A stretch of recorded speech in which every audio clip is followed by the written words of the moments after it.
Aliansi Borneo Bersatu menuntut terduga pelaku ujaran kebencian Edi Mulyadi diproses hukum dan diproses secara adat masyarakat Dayak. Edi Mulyadi akan diperiksa Mabes Polri pada hari Jumat 28 Januari esok. Sorry, kita langsung salah. Kasus dugaan ujaran kebencian Edi Mulyadi terus menuai reaksi masyarakat Kalimantan. Sejumlah perwakilan masyarakat adat yang tergabung dalam Aliansi Borneo Bersatu mendatangi Komisi 3 DPR RI untuk menyuarakan aspirasi.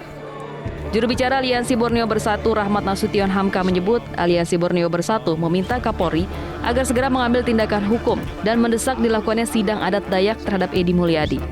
Nantinya ini kami harapkan berikanlah keadilan bagi kami masyarakat suku bangsa Dayak, berikan kesempatan bahwa kami banyak putra-putra Dayak yang juga mempunyai intelektual. Kami memang orang kampung, tapi kami bukan orang kampungan. Dan kami berbicara dengan tata cara yang penuh etika. Dan kami juga datang kepada lembaga yang terhormat tempatnya. Kalau memang Edi Mulyadi tidak setuju, datang ke lembaga yang terhormat, bukan bicara di jalanan. Sementara itu, Karopenmas Divisi Humas Polri Brigjen Pol Ahmad Ramadan mengatakan dalam perkara ini penyidik telah memeriksa 15 orang saksi dan 5 saksi ahli.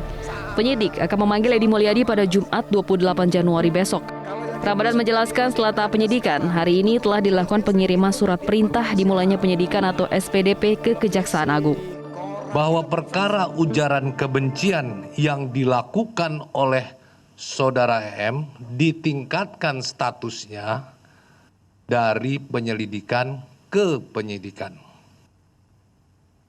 Dan hari ini juga telah dilakukan pengiriman surat pemberitahuan dimulainya penyidikan atau SPDP ke Kejaksaan Agung. Edi Mulyadi dilaporkan atas pernyataan dalam konten media sosialnya yang menyebut Kalimantan Timur sebagai tempat jin buang anak. Pernyataan Edi kemudian menuai kecapan. Hingga saat ini Polri telah menerima 3 laporan polisi dan 16 pengaduan dari berbagai elemen masyarakat terkait ujaran kebencian yang dilakukan Edi Mulyadi. Dari Jakarta, Putri Lukman, Sinta Novita, Metro TV. Apa saja tuntutan dari Aliansi Borneo atas kasus ini? Untuk membahasnya kami sudah terhubung dengan juru bicara Aliansi Borneo Bersatu Rahmat Nasution Hamka. Pak Rahmat, selamat malam. Selamat malam, Bang Kevin. Ya, Pak Rahmat, jadi apa saja tuntutan Aliansi Borneo Bersatu ini terhadap Edi Mulyadi? Yang pertama, sudah sangat jelas dan tegas, kita minta agar dapat diproses hukum secara cepat dan juga dilaksanakan sesuai proses hukum yang berlaku.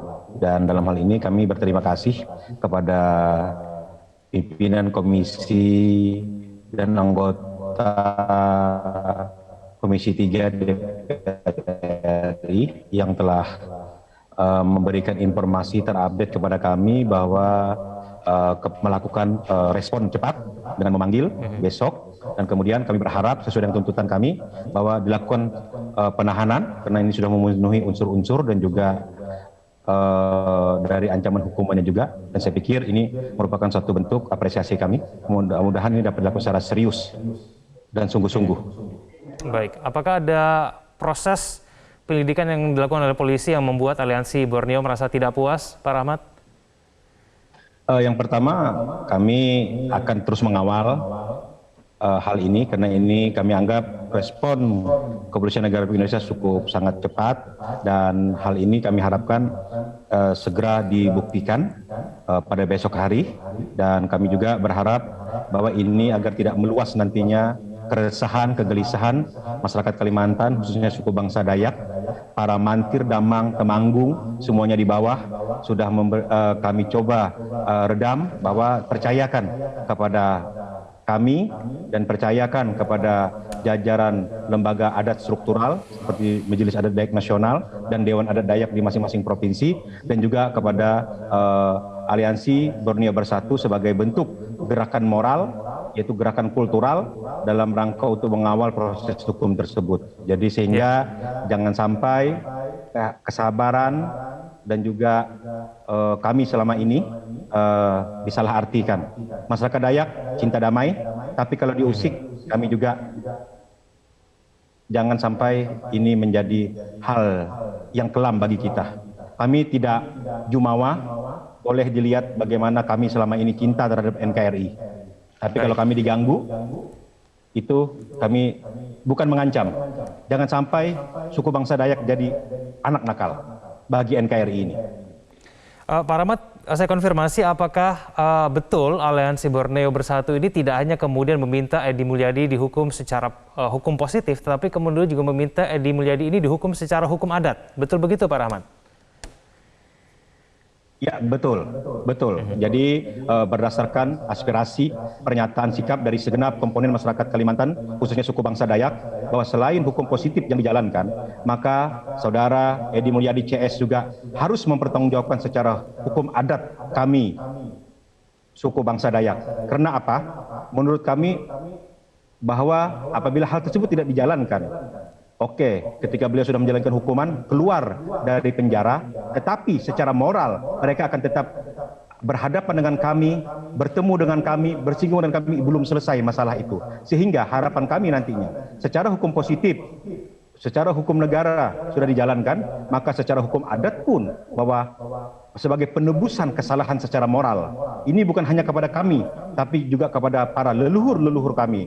Sehingga apa nantinya, bahwa setelah selesai menjalankan hukuman positif, bahwa Edy Mulyadi pun dengan kami secara moral selesai secara adat, yang mana nantinya yang melaksanakan ini bukan kami, ada hakim-hakim adat yang sudah ditunjuk masyarakat adat seperti Damang, Mantir, Temanggung, dan nanti apakah bentuk sanksinya seperti apa, apakah nanti harus bayar denda, potong kerbau, potong sapil, segala macam, itu adalah nanti akan dirumuskan lebih lanjut melalui Lembaga Struktural Majelis Adat Dayak Nasional. Baik, Pak Rahmat, kenapa kemudian Aliansi Borneo Bersatu ini belum bisa menerima permintaan maaf yang mungkin disampaikan oleh Edy Mulyadi melalui akun YouTube-nya begitu? Yang pertama, kami bukan berarti menolak permintaan maaf. Secara kemanusiaan, kita bisa memahami. Tetapi, bahwa ini secara moral, yang diganggu bukan hanya orang per orang, tapi ini yang diganggu adalah suku bangsa Dayak. Secara menyeluruh, bukan hanya kami di Pulau Kalimantan. Bahwa Pulau Kalimantan itu bukan hanya terdiri dari negara Republik Indonesia. Ada juga dari Sabah Sarawak, ada Brunei di dalamnya. Jadi saya pikir ini juga sudah mengganggu rasa suasana kebatinan kami, dan ini harus ditebus juga secara moral oleh Edy Mulyadi CS, yaitu melaksanakan peradilan hukum adat Dayak, dan di mana di situ ada 3 kriteria. Yang pertama, adil kata Lino, adil terhadap sesama, itu tetap kami akan kedepankan. Kami tidak akan menjolimi orang lain. Kemudian Bacuramin Kasaruga, berpedoman pada kebaikan, bahwa keputusannya pasti insya Allah akan memberikan kebaikan kepada kita semua. Kemudian Basengat Kejubata, yaitu taat kepada Tuhan yang Maha Kuasa, tetap kita bersandar. Nah, untuk itu sekali lagi kami sampaikan, kami suku bangsa Dayak ini terdiri dari bermacam agama. Saya kebetulan sebagai juru bicara Haji Rahmat Nasution Hamka. Mungkin lihat nama saya, orang lihat, oh ini dari mana? Nasution, bapak saya senang dengan Jenderal Abdul Haris Nasution. Hamka, beliau pengagum Buya Hamka. Tapi saya asli suku bangsa Dayak dari Kalimantan Tengah. Nah, untuk itulah, maka ini bentuk kami harapkan kepada saudara Edy Mulyadi dapat secara tulus nantinya mengikuti sidang peradilan adat ini sebagai bentuk penghormatan kepada suku bangsa kami. Baik, Pak Rahmat Nasution Hamka, terima kasih telah bergabung bersama kami di Prime Time News. Selamat malam.